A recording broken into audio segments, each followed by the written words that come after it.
So what is it about this industry that you're like, actually, this is exactly what I want to be doing? I got to say, it gets down to basics of money and orgasms. Which checks out. But It does. Oh. I kind of like the Yes, status. girl. Like, I'm a granny and I am a sex worker. Like, I kind of like that. I challenge people just by my existence. I don't even have to say anything. So I kind of do like that. Hi, guys, and welcome back to another episode of Life Uncut. I'm Laura. I'm Brittany. Now, when it comes to topics like pleasure and sex, we all have very different biases and shames that we carry with us. And I think it's really difficult for us to distance ourselves from the conditioning of the societal values that we've grown up with. But I think this episode is definitely one that's going to make you evaluate your thoughts on sex, shame, and empowerment. Joining the podcast today is sexologist and academic Dr. Hilary Caldwell. Hilary was a sex worker and is a sex worker. However, it was in secret for 20 years. She kept this as a double life from her friends and also her family. She didn't have any of the stereotypes that seem to surround women for their reasons of getting into the sex work industry, and she certainly didn't need to be saved from it. Hilary has used her experiences in the industry alongside her research to unpack why we feel so much internal shame when it comes to sex. Welcome to the podcast. Thank you so much, Laura. This is a subject that I think our generation, when we grew up, it was taboo. It was very hush-hush. You didn't know anyone that had done it. You wouldn't hear anyone talk so openly about it. I think it still is in a lot of ways, though. I think we've made some headway, but it's definitely it still carries with it a lot of like question marks when people do talk about it openly. It is, and even though, and I'm sure we're going to get into it, even though we have moved forward in leaps and bounds as a society and as a generation, I think there are still a lot of people that are open to hearing about it, but then still hold their biases. So that's why I think these conversations are so great. We're going to get into it all, but first we're going to kick off with your most embarrassing story. Do you have an accidentally unfiltered? My problem as a sex worker is choosing which embarrassing, unfiltered story to tell you.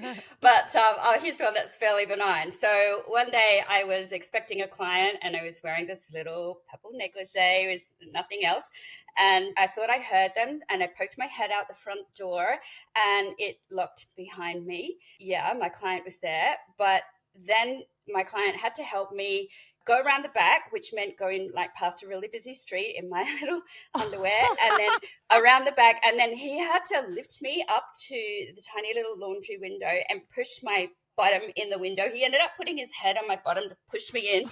And so he got a real view before Before it even started. Before he'd even paid, I might add. Like Little extra something. I have so many questions because I think people have an understanding or an idea of like why someone might get into sex work or the type of person that might get into sex work. Like, right, these are the biases that we all live with.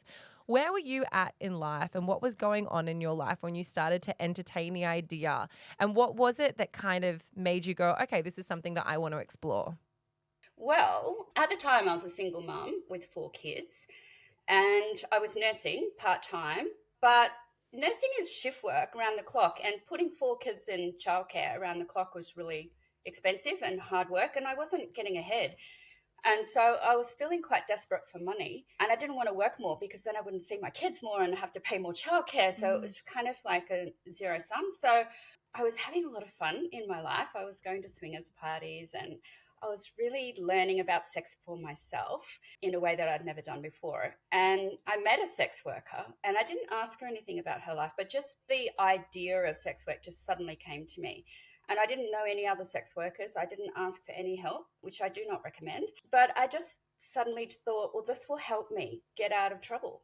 And it really did. And not just that, but I mean, I loved it from the first day. And I think the reason I loved it so much was because I'd had all these stereotypical ideas about sex workers being victims and clients being really rude and like making you do things you didn't want to do. And that was just so not what happened. Like the clients, they wanted me to have a really nice time because that was going to make them have a really nice time. And then I realized, oh, I'm allowed to enjoy this. Well, then I let myself enjoy this. And, you know, I had all these orgasms and orgasms make you feel amazing and powerful. And feeling like that at work was something foreign. So I just loved it from the day one. And I think it was because I had all of these negative stereotypes that I was comparing my experience to. Yeah. And yeah, it was a really good job. It still is a really good job for me.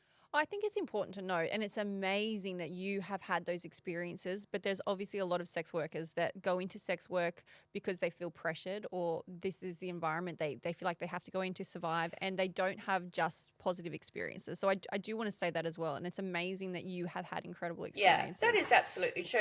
I think everyone enters sex work for money. How desperate you are for that money has a lot to do with how vulnerable you are to exploitation. Yeah. But the answer is not to stop sex work. The answer is to support people who are poor. Yeah, 100%. Like, So when you say that you were like, okay, I wish I asked for help, but I didn't. You didn't consult anyone in the industry. So then how did you physically start sex working? Was it something that we see in the movies, and you've been doing it for 20 years? Did you have to go to an area or a club that was known for it? Did you join a website? Do you join like an industry? Like, how does it work from literally from go to woe? well, I wish I'd just walked into a brothel and said, how do I do this? So I wish I'd gone to my local peer group org and said, how do you do this? But I didn't really do those things. I talked to a friend about doing it at their house. So I rented a house and I put an ad in the paper because it was, it was nearly 25 years ago, and that's what we did 25 years ago. So, yeah, I just kind of thought I would do it my own way. I was almost scared of sex workers because that stereotypical idea told me that sex workers would be kind of nasty people or something. I was scared, but I was scared of sex workers rather than scared of things that maybe I should have been scared of, like maybe my own ability to draw my boundaries or know what it is that I wanted. Like I did have to learn the hard way. And once I got involved with sex working communities, I realized I wasn't different than other sex workers. We all do the work for money.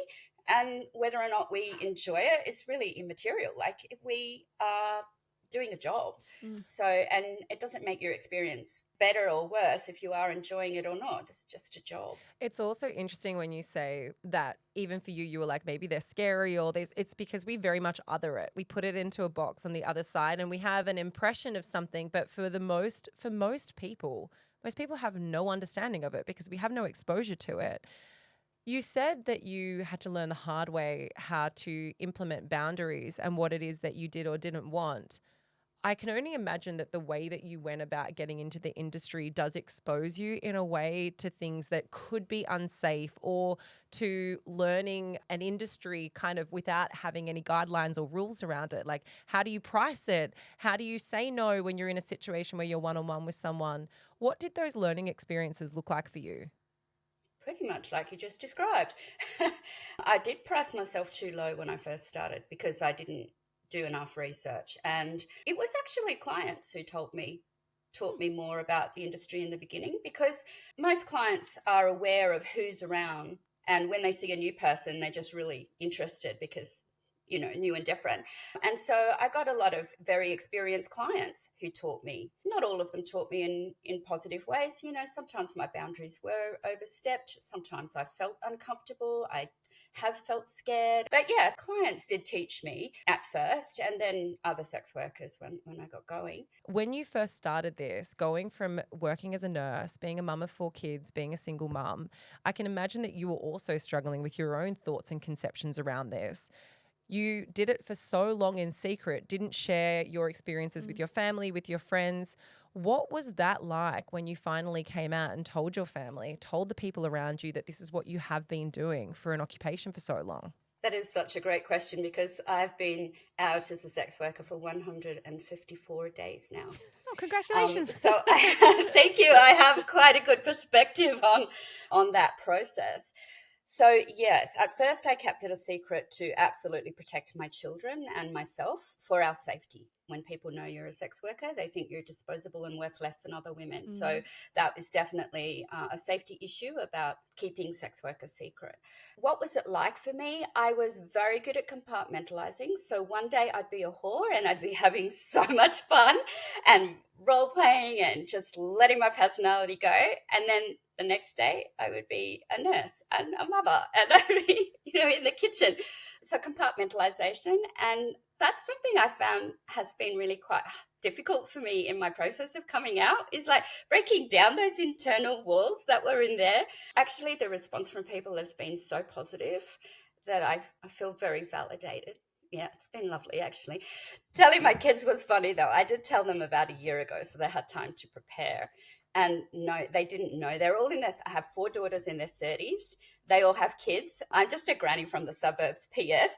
But I love being a granny, and I love being suburban. And, it's such a juxtaposition. There's such a tension between being a granny and being a sex worker. But really, now that I've all come together and in this one person, it all makes sense to me. But yeah, my kids they were really surprised, but they supported me fully. And our relationships have improved so much since. It's been great. I imagine it. I'm just trying to picture because I'm in my 30s. I'm trying to picture if my mum came to me now and she was like, surprise, I've been a sex worker for 20 years. I'd be shooketh. Like, I imagine that would have been no judgment, but you'd be like, whoa, like, how did you keep that a secret? Like, when you just think your mum's got, like, Batman. You're like Batman.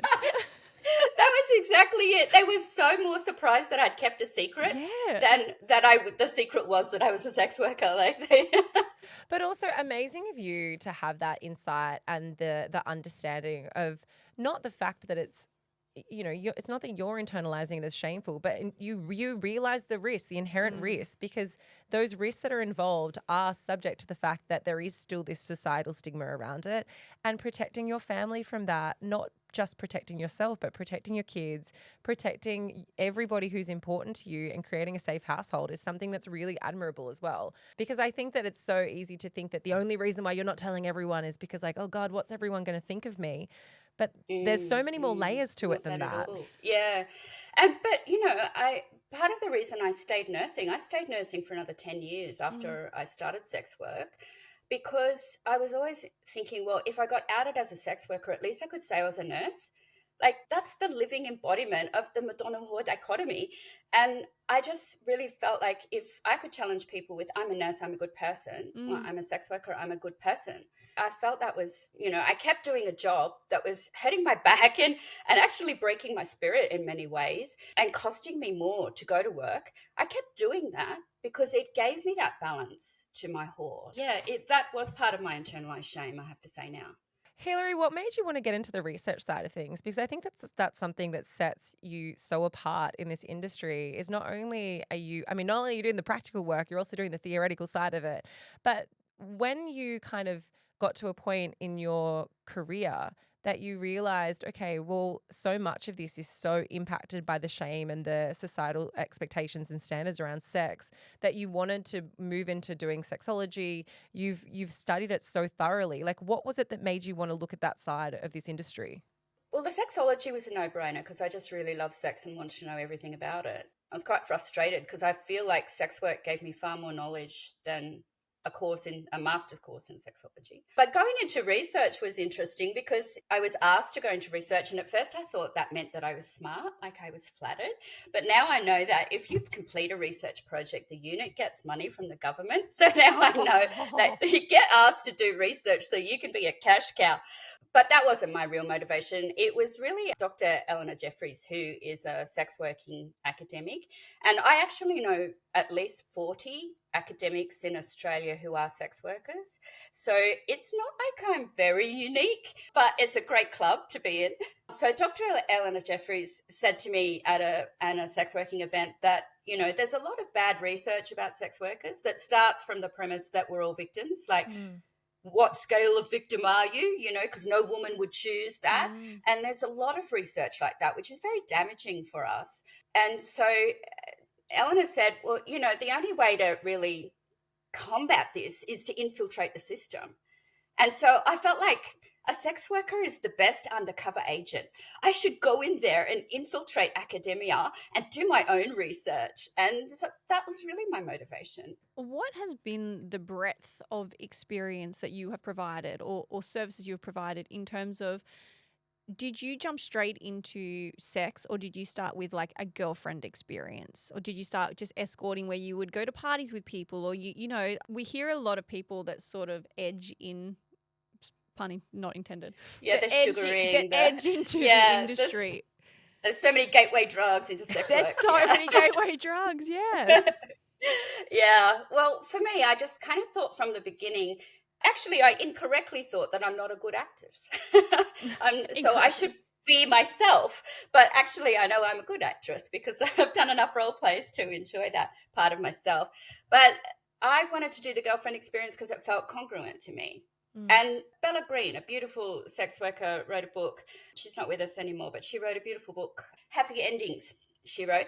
And in her book, it was a memoir about her entry into sex work. And the first part of the book is quite sad because she's trying to be this sex worker that doesn't really suit her. And you're kind of thinking, oh gosh, this isn't very good. But then she realizes, because she has this other personality as a comedian. And when a client comes to her, especially because they know that she's a comedian, then she goes, oh, so I can be funny on the job. And then she just became a comedian on the job and got known for that. And she loved sex work so much more when she realized she could do it in a way that suited her.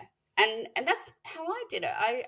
The girlfriend experience suits me because I've always been very invested in relationships with people, like even us now, or or long-term relationships. Like, I love people and I love forming relations with people and learning from people. And so the girlfriend experience really suited me in that way. And also, I hate putting on makeup. I hate washing clothes. I just do the laziest things possible because that's what a girlfriend would do, right?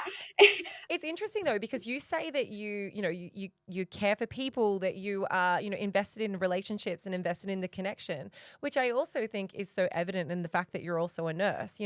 Both roles, whether it's sex working or nursing, fundamentally come down to caring for people. Do you think, like, when you were doing your own research and when you were unpacking the ways in which you show up in your life, do you see the link in this? Are you like the psychology behind how these things kind of interconnect? I definitely do. I think estrogen has something to do with it. Yeah. No, I actually think that the way women are socialized from a young age to be carers, I think I've really done that well. I've really taken on that role of caring for others. I love children. I love my grandchildren. I did childcare before I did nursing. I did counseling before I did nursing. So yeah, I've always wanted to be the helper and the carer. And actually, when I started sex work, I realized I could help people more doing sex work than nursing. Because I don't know, Brittany, you could probably remember, you finish a busy shift and sometimes you think, I didn't help anyone today. I didn't make that bed. I didn't sign off on that form. I forgot to do that chart. You just, like, you think of all the things you didn't do. But after sex work, I think, gee, that client, He's happy. he really sopped his guts up. He really spilled his guts when we finished because he had that discussion for him that was really meaningful. And those post-coital moments, they're really vulnerable for all genders. And it's a great opportunity to really get into someone's head and to influence people. So I actually felt like I helped people more in sex work than any other job I've ever done.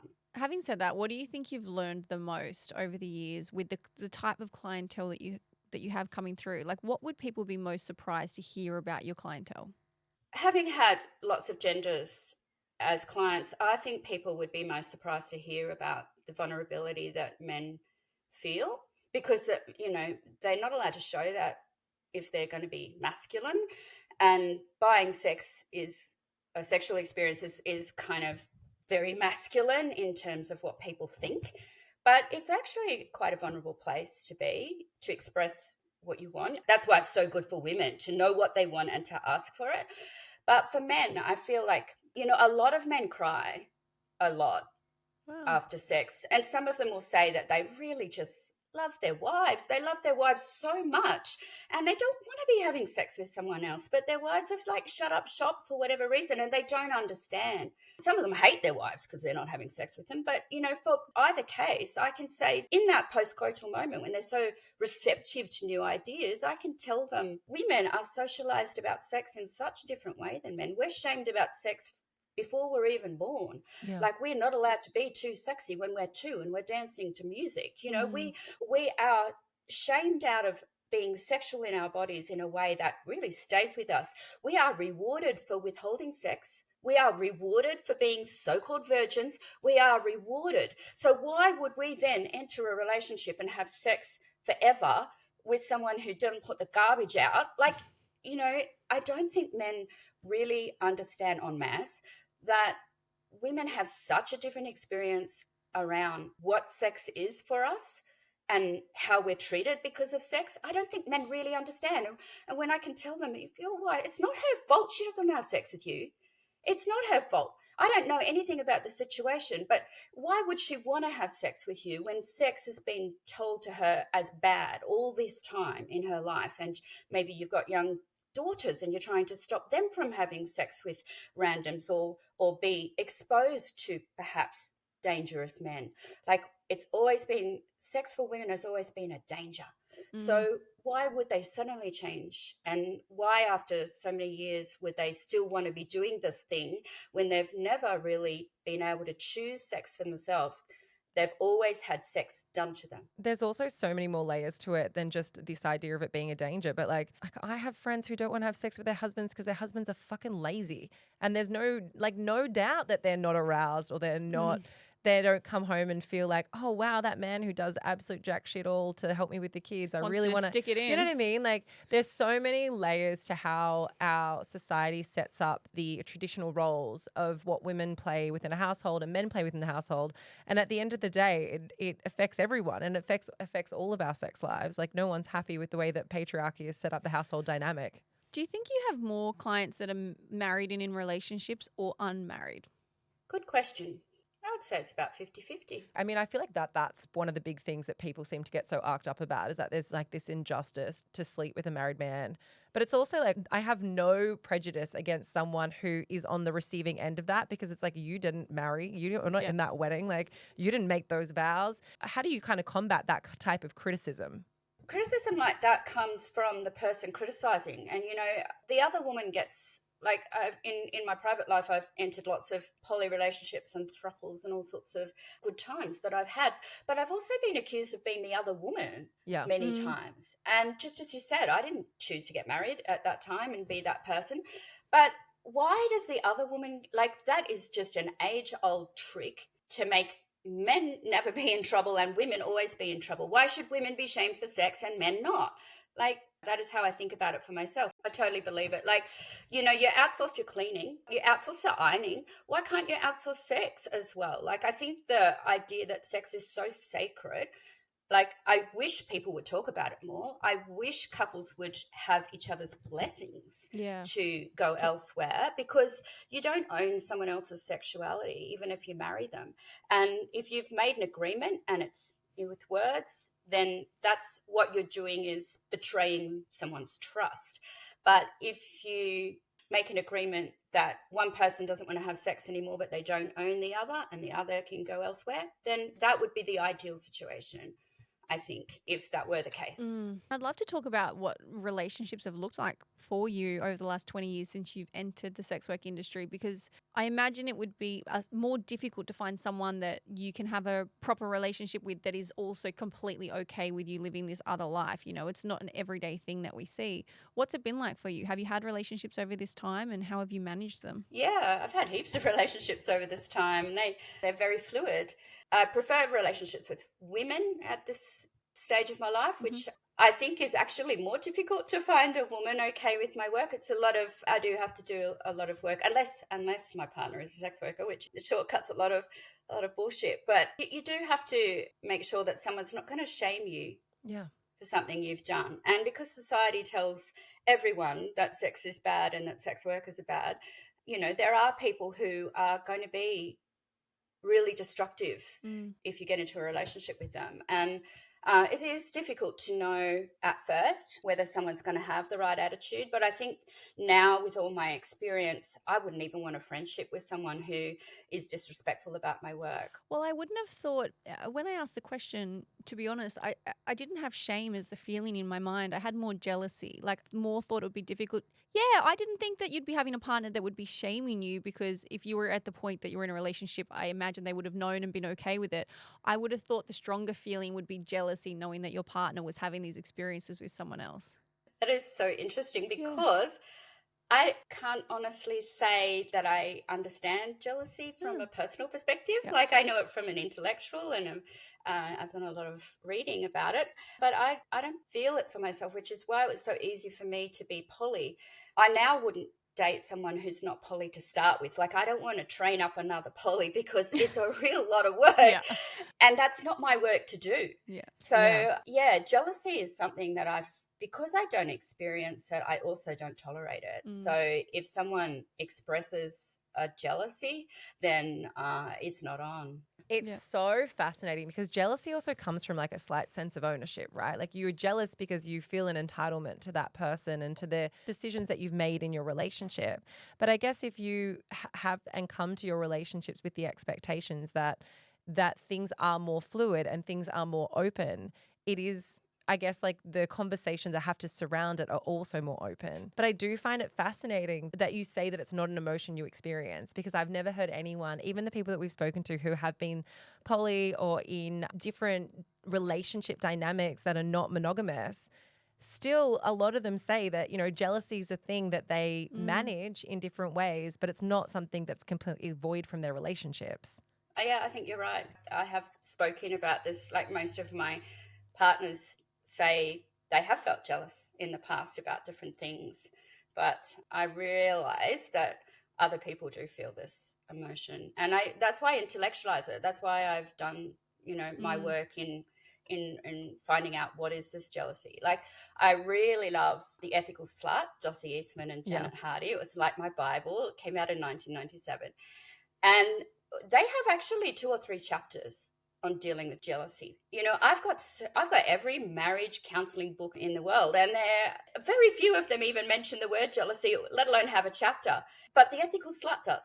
So what does that tell us about how having lots of different experiences is so beneficial to how we feel about ourselves and how we are able to understand others? Hilary, you speak about slut phobia and whore phobia. Tell us a little bit about what they are. Well, whorephobia is just slutphobia dialed up, because whores are treated badly in order to warn all women not to be sluts, based on like homophobia. Like, it's a fear of someone who's different than you. And the reason we slut shame is to increase that fear so that women will be put in their place, right? So I want to name and shame slut shaming so that we will realize it's so detrimental to all women, but then all men, like all people who want to have sex with women are also disadvantaged by slut shaming. So I built this pyramid of slut phobia so that I could kind of demonstrate that if you're right at the bottom and you don't care whether someone's a slut or whether someone's being slut shamed, or you don't care about that, it's none of your business, you also support the people who do the little minor slut shaming, like, oh, look what she's wearing.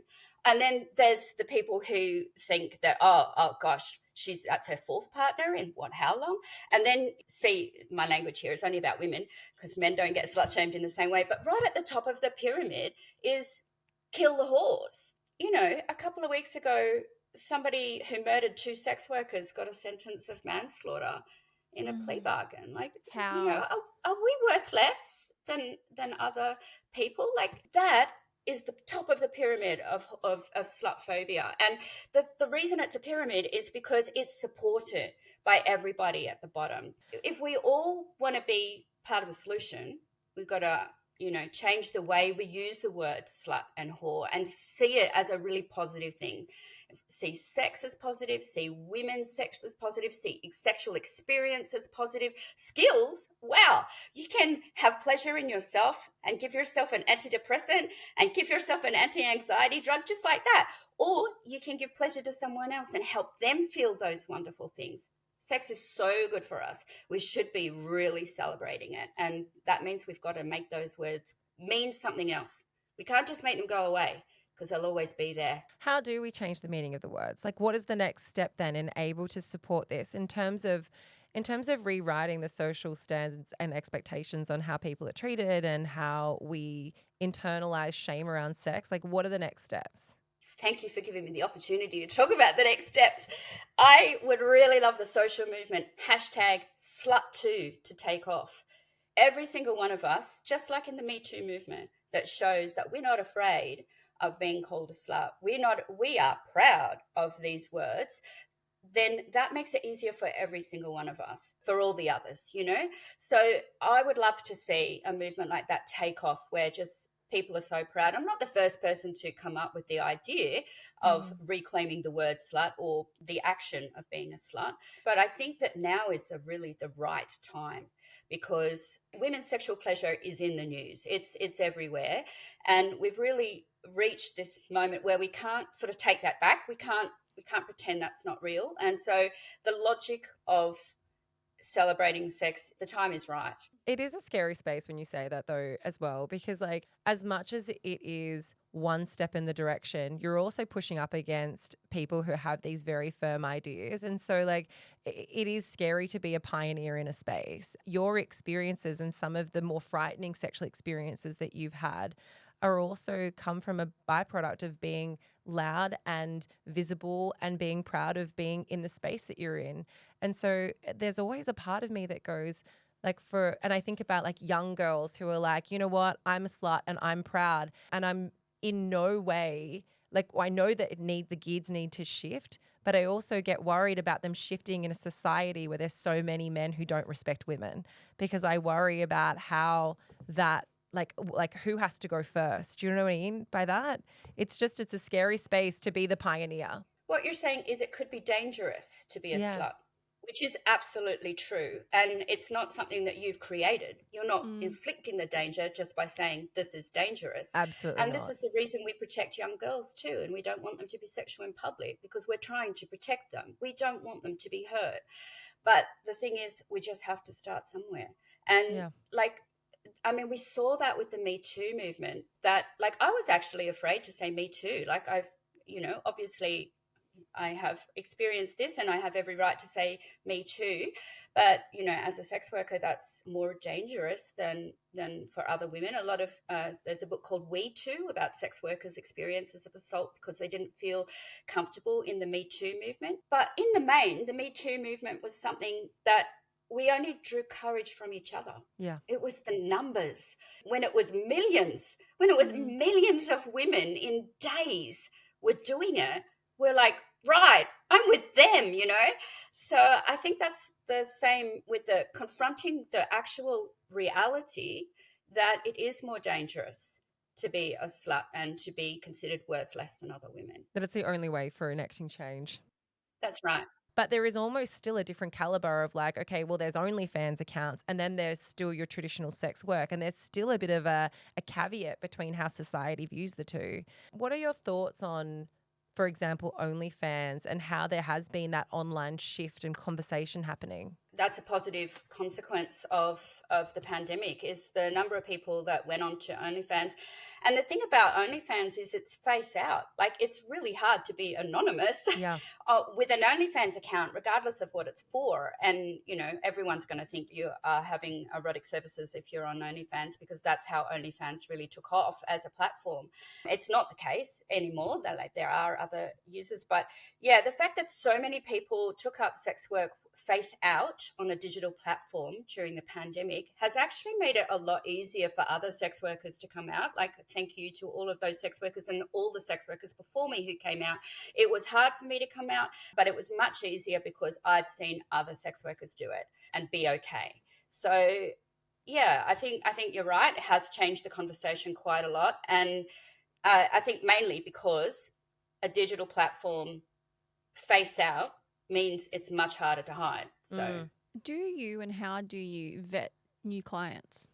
I'm not seeing new clients at the moment, just a little tip for all those people You're like, listening. yeah, before listening is what I jump on. The books are closed. My books are closed, yeah, but how would I screen? Yeah. I would take the advice of lots of other sex workers, and we actually keep our screening methods amongst ourselves. Right. We keep it private, because if people realize exactly how we screen, then they will find a way around. And we are constantly updating the way we screen, and the tools we use, and the way we share information is constantly changing, also because digital platforms are constantly changing. Yeah. But we do that to protect each other. That's fascinating. I wouldn't have thought of that. I mean, obviously it makes perfect sense.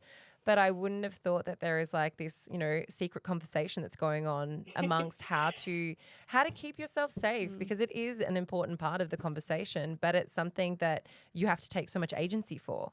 That's right. There's a wonderful podcast, Someone You Love, I think it's Someone You Pod in the actual URL, but it's called Someone You Love by Jenna Love, a very proud sex worker who happens to be the president of Scarlet Alliance, the national peer group for sex workers.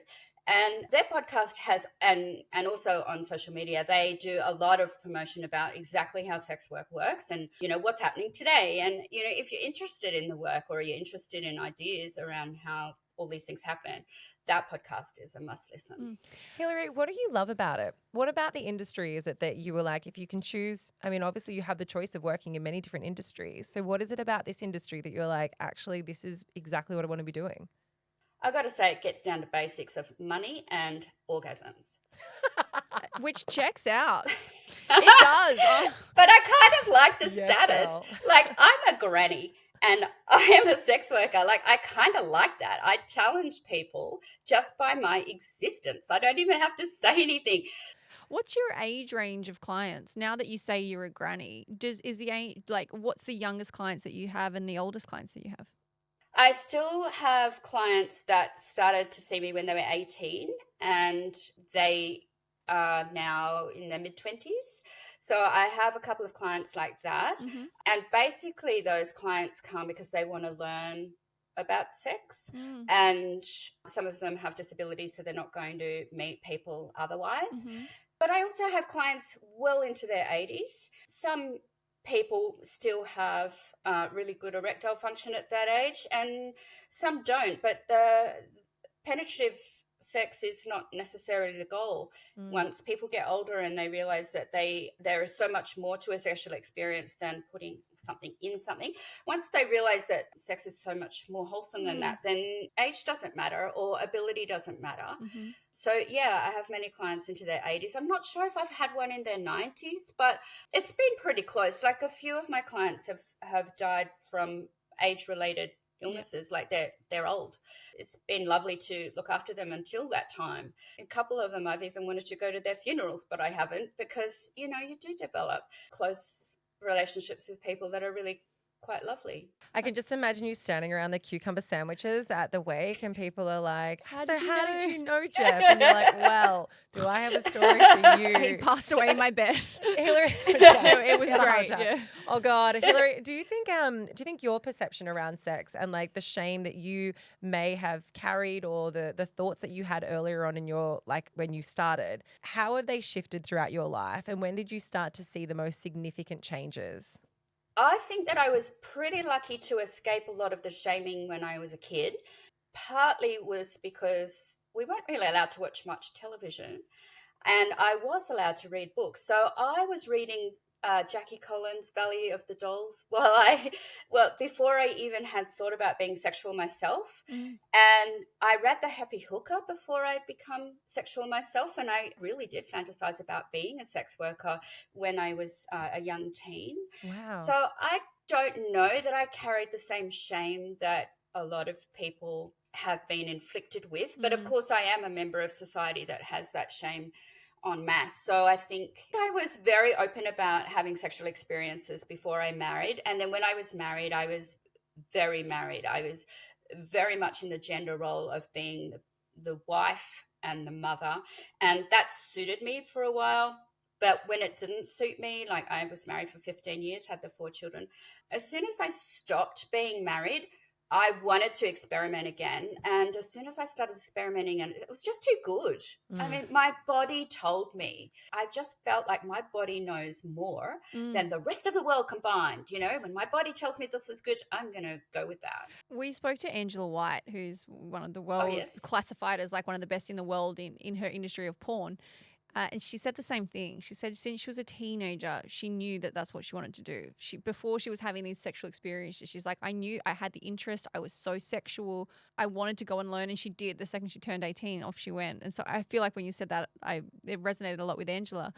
What do you think would be the strangest request you've had? You said you do a lot of role play. Like, is there what's the most common role play scene and the strangest request?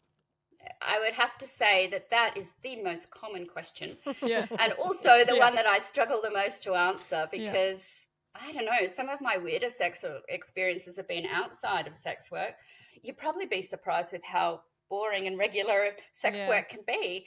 Which is fine if that's the answer. Yeah. I really don't know. I mean, I have one client who's intellectually impaired, and he just likes to roll between the nurse, the teacher, and the dominatrix. But really, it's the same service. Don't tell him, but it's the same every time. That's funny. It's funny you say this because that's exactly what Angela said. But Angela was also like, when you've worked in the industry that I've worked in for so long, she's like, there is no strange request because everything, she's like, even the requests that might be strange to you are now so ordinary to me that I don't see it with the same sort of like, scandal perception around it. No, but she said it, she's like, it's not strange to her, but there is out of the ordinary. So one of hers was that this one particular person wants to be really little. Like he wants to be 2 centimeters tall, and she has to pick him up and put him in the pocket and things like that. Like there are some very specific role playing that people like. I always find that fascinating. Yeah, I really am interested in like, what do you think are the biggest misconceptions that people have around their views of sex work? And one of the ones that comes to mind, and I think especially when you talk about how you had 4 kids and you're nursing, my thought is that when you don't tell people or when you've got young kids especially, that the instant thought is like, oh, you can't be a good mum and also be a sex worker. Like these are the types of like unfounded thoughts that people have, which comes with the stigma that surrounds sex work. What do you think are the biggest misconceptions of people who work within the industry and of the friends and the community that you've built around yourself? Yeah, the misconceptions are that you are a different type of person. But let me tell you a story that illustrates your question and point so much. One day I was waiting for a client and I was completely naked because then I didn't have to wash any clothes. It's so much more. Oh wow, you really just You hate the housework. Here I am. Yeah. So I'm completely naked. I'm waiting for this client, and my private phone rings, and I'm like, oh shit, no, my private phone. I'm going to have to change my name. I'm going to have to change my persona. So I answer my private phone really quickly and say, hello, Hilary speaking. Like, remember who you are, girl. And it's the school counselor. And I'm like, oh, is my daughter okay? You know, what's going on? And she says, oh, no, your daughter's fine. She just came in to talk to me. But it was you that I was calling about. You know, I just really wanted to see how you are. And I'm like, oh, okay, why? And she said, oh, well, your daughter said that you started pole dancing. And I was like, oh, yeah, it's the best sport. I'm getting abs. It's really fun. And she was like, oh, that's okay then, and hangs up. And I'm like, hang on a minute. I'm stackers waiting to fuck someone. Yeah. And, and the school counselor's and that's what checking you're in. worried about, but you're not worried anymore. And I'm just like, Why do you think she called? Why do you think she was? She thought I was stripping. She thought it because, you know, I'm a single mum, so obviously I'm stripping. But, you know, she's got to check in to make sure that the kids aren't being exposed to what I'm doing. Like, you know, she just made that assumption, even though she was actually not as right as she could have been. Yeah. Like, if only you knew. Yeah. But That's like, so aren't we funny. entitled to private lives? Like, you know, I just thought it's so ridiculous. Yeah, like, it really is. That gave me a lot of stuff to laugh about for a while. That one. You just reminded me of not that long ago, last year, we were having this conversation and it sort of was sweeping or doing the rounds online. The idea that this, like, I think it was a teacher specifically, but a teacher got stood down because she had an OnlyFans. That's right. She had an OnlyFans and she kept her private life separate. But obviously kids being kids, they do Googles and they found it. It started this whole discussion about the fact that teachers and nurses and people that are in this caregiving roles or public facing roles, government roles, shouldn't have access to this separate life. Obviously, I know your opinion on it because you do both simultaneously, but do you remember that conversation and what are your thoughts about teachers having, like, trying to attempt to have a separate online OnlyFans account then one day and then the next day they can go and teach, you know, 12 and under? It doesn't change who you are at all. This conversation happens every day. There are people discriminated against for their sexuality every single day. I can't actually be a police officer. I can't be a lawyer. You know, I might have difficulty getting a security check in a government department if I wanted to be a public servant. There are so many jobs and so many ways of discriminating against sex workers and people who are sexual that aren't written into law. That's called stigma and discrimination. And it is so rife that this is the whole point of my wanting to fight against that. I don't think people realize how much sex workers are discriminated against in everyday lives. Yeah. Well, it's not even legal in every state, is it? No, it's in South Australia, it's still completely illegal. You know, there were many challenges to criminalise it further It's crazy. that we fight all the time. Western Australia is partly criminalised, Tasmania is partly criminalised, ACT here where I am, it's legalised, which is actually bad too, because if you legalise something, you define it. And if you define it, there's going to be people outside of your definition. It's a very broad brush, so it's impossible to define. So we sex workers demand a decriminalisation model because we don't want laws that are specific to us. We don't need laws that are specific. We want to be treated like workers, like every other. We want to be included in health and safety regulations. We want to be included in all the other ways that businesses are controlled and regulated. And we don't think we need anything specific. There are no situations that are specific to sex work that should be legislated against. So yeah, but that's saying that we also are fighting for anti-discrimination laws or regulations so that we can be protected through discrimination as well as through not having bad laws. Most of Australia, like New South Wales, has been decriminalised for nearly 30 years, and the size of the industry has not increased. The numbers of people who are exploited in the industry have not increased. In fact, sex workers are safer under decriminalised models, and that's been shown in New South Wales with lots and lots of data. So now that Victoria, New South Wales, Northern Territory and Queensland are decriminalised in different ways, there are still laws that are difficult because sex working laws infiltrate like advertising laws, and like so many different aspects of how we live are regulated by laws, and the way we have sex is regulated by laws in lots of ways that people don't really understand. So decriminalisation is not just simply saying, oh, look, let's just remove a law, it'll be done. It's a very complicated process, and so it's different in every area. So it's still difficult to work legally. Like when I was working in Northern Territory before decrim came in, there was this law that said you couldn't receive a phone call for a booking, for a sex working booking, at the same place where you do the booking. It's something like they didn't want to establish agencies, brothels. They didn't want brothels where people would just rock up and make an appointment. Right. So they said, okay, so there was this law. It was like 100 years old or something, but it meant that if I wanted to work in there, I would just run outside and answer my phone, and then I'd run back inside ready to get ready for the booking. And then I was like, this is ridiculous. So I was taking the phone call illegally.